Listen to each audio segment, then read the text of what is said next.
This happened during the Christmas holiday of 2010. I was 16 at the time. I had a weird dream where I was walking next to a gorgeous girl. She was pale and had long jet black straight hair. The dream felt almost real. I knew which street we were walking in. I could clearly make out the residential buildings and the trees around us.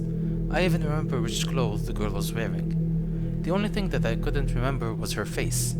The only thing I remember after waking up was that she was very attractive, had very sharp features and green eyes. And I was certain, beyond the shadow of a doubt, that I have never met or seen that girl before.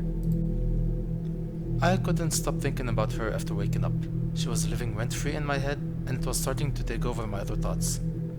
That same evening, I went to visit my aunt and hang out with my cousin. He's a bit younger than I, but with the combined intellectual and deduction capabilities of a detective and a professional chess player. With that in mind, I knew I could talk to him about whatever I was experiencing. At the time we were both religious, but we were kind of skeptics about the paranormal and would often find logical explanations behind seemingly strange phenomena. We went through some possibilities and eventually started chalking it up to me being single and regular teen and school stress when the power went out. It's not an odd occurrence where I'm from for the electricity to get cut off for a couple of minutes every day. We went to stand in the hallway as there was more light in there and started to nervously joke about how this might be some sort of paranormal activity. For reference, my aunt's bedroom is at the end of the hallway, and her mirror and whatever it's reflecting is the first thing you see when you're looking towards it.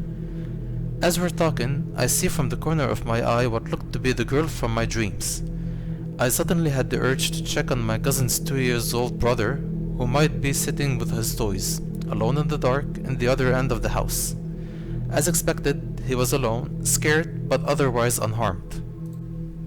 Once the power came back and my cousin and I were alone again, I brought up what I saw to him. We made our way to my aunt's bedroom, and there, clear as day, we could see fog in the shape of smooth hair on the side of the mirror where the girl had stood. My cousin touched the fog and it started to slowly disappear. Next thing I know, we're sitting in the living room and talking about everything but that until I had left. Once I got back home, I decided to play some games on my laptop to take my mind off of whatever the hell happened at my aunt's. I was alone in the living room and had set up everything. I turned around and bent to plug my laptop's charger in the electric port, and out of the corner of my eye, I saw what looked like someone standing behind and staring at me. I turned so fast I fell, and by the time I was on my feet, there was no one in the living room with me. I grabbed my laptop and made a dash to my room. Nothing happened afterwards, and my cousin and I didn't tell another soul about it, nor did we ever bring it up again. Nothing odd happened since, well, nothing involving the ghost girl at least.